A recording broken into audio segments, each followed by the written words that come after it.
Previously, we created a mask with the same dimensions as our road image. We then identified a region of interest in our road image with very specific vertices along the x and y axis that we then used to fill our mask. The image on the right, why is it important? Well, we're going to use it to only show a specific portion of the image. Everything else we want to mask.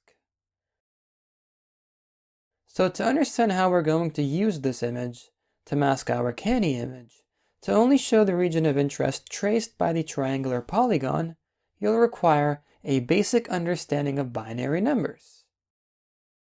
If you're already familiar with binary numbers, feel free to skip the next 2 minutes or so of this video. Otherwise, I'll introduce it now, and I'll do it very quickly. Commonly, when one thinks of binary representations, they think of zeros and ones. Well, more specifically, binary numbers are expressed in the base 2 numeral system, which uses only 2 symbols, typically zeros and ones. What does that mean? For example, the number 23, its binary representation is 10111. How did I obtain that number? Well, let's imagine 8 placeholders, 8 boxes. As we're dealing with a base 2 numeral system, each box represents a power of 2. Each numerical place will correspond to an increasing power of 2. The first box, 2 to the power of 0, which simply equals 1, then 2 to the power of 1, which equals 2, all the way up until 2 to the power of 7, up until 128. We'll come back to this. Now each box can only accept one of 2 values, 0 or 1. So we want to put in binary the number 23. We wish to represent this number in binary format. So what we do is we start with the highest value, 128, and ask ourselves, is this value in the number 23? 128 is clearly not in the number 23, it's way too big, so we leave that as 0. 64 is not in 23, we also leave that as 0. 32 is certainly greater than 23, we leave that as 0. 16, this goes into 23, so it's assigned the number 1. And so far we've used up 16. 23 minus 16 equals 7. There's 7 left we have to account for. Does 8 go into 7? Nope, we leave that as 0. Does 4 go into 7? Of course, that takes a value of 1. So now we've used up 4. 7 minus 4 equals 3. And there's 3 left that we have to account for. Does 2 go into 3? Yep. Now there's only 1 left. Does 1 go into 1? Indeed. And there's the binary representation of 23. We can cut off the zeros in the beginning, and it's just as we said earlier, 10111. Alright, so why did I just randomly start talking about binary numbers? Well, the image on the right, I went ahead and printed out its pixel representation. I resized the array simply because it was too large. But never mind that. Notice how the triangular polygon translates the pixel intensities of 255, and the block surrounding region translates the pixel intensities of 0. What's the binary representation of 0? Well, none of these numbers go into 0, so we leave 0 for each placeholder, leaving us with a binary representation of 0000. What about 255? Well, for that we'll need 8 placeholders, 2 to the 0 up until 2 to the 7, and so if you do the math we just talked about, you'll realize that its binary representation is all ones. 8 ones, as all of these numbers add up exactly to obtain 255. As a side note, if we think of this in terms of bits, where each bit holds a single binary value, and 8 bits form 1 byte, 255 is actually the maximum representable value by an 8-bit byte. So we can conclude, since the surrounding region is completely black, each pixel with a value of 0, then the binary representation of every pixel intensity in that region would be all zeros. 0, 0, 0, 0. As for the polygonal contour, whose region is completely white, then the binary representation of every pixel intensity in that region would be all ones. Why is this important?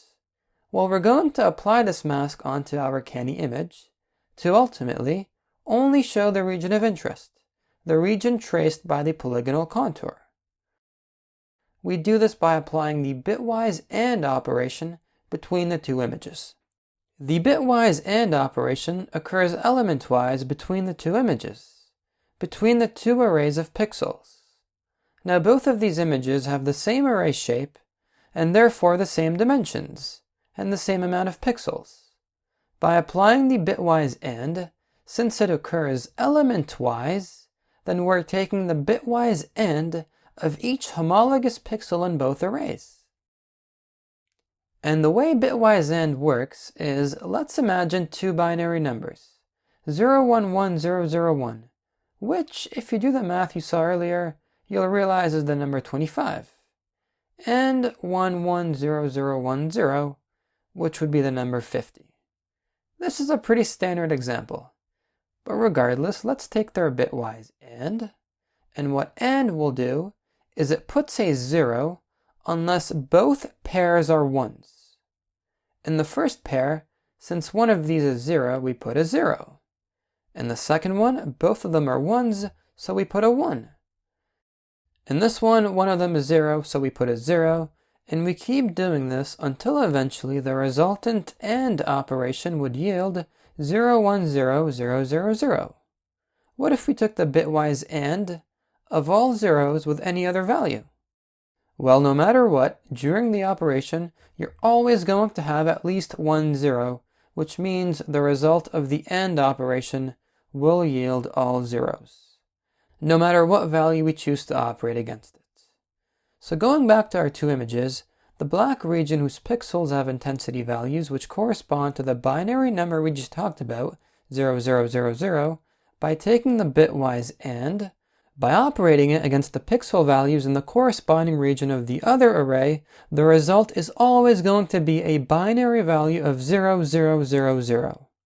This translates to the number 0, which means all pixel intensities in that region will have a value of 0. That's what the result's going to be.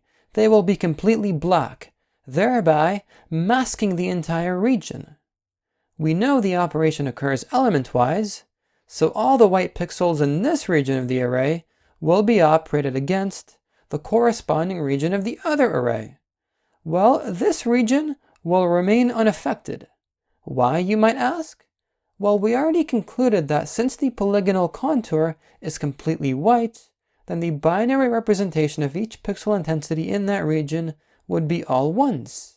If you take the bitwise AND of the 1s with any other binary value, it's not going to have an effect. We could try this out. As we take the bitwise AND of these two values. Two 1s, so we put a 1 here, same case here, here, and here, and we keep doing this to obtain the following results, which notice is the same as one of our values, meaning that taking its bitwise AND with the 1s didn't have an effect. And so in our image, taking the bitwise AND of these two regions would also have 0 effect, which means we've successfully masked our canny image to ultimately only show the region of interest, the region traced by the polygonal contour. We can implement this by setting masked image is equal to cv2.bitwise AND, and we'll compute the bitwise AND of both the canny and mask arrays. This universal function implements the Python operator AND,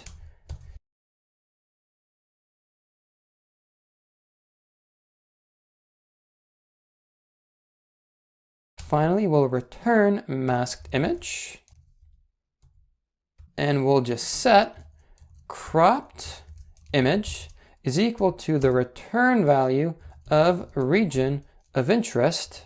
We'll pass in the canny image as we did in the previous video, and we'll show the cropped image instead. Back to our terminal, Python, lanes.py, and everything worked out accordingly. We isolated the region of interest and masked everything else. The final step of lane detection will be to use the Huff transform technique to detect straight lines in our region of interest, and thus identify the lane lines.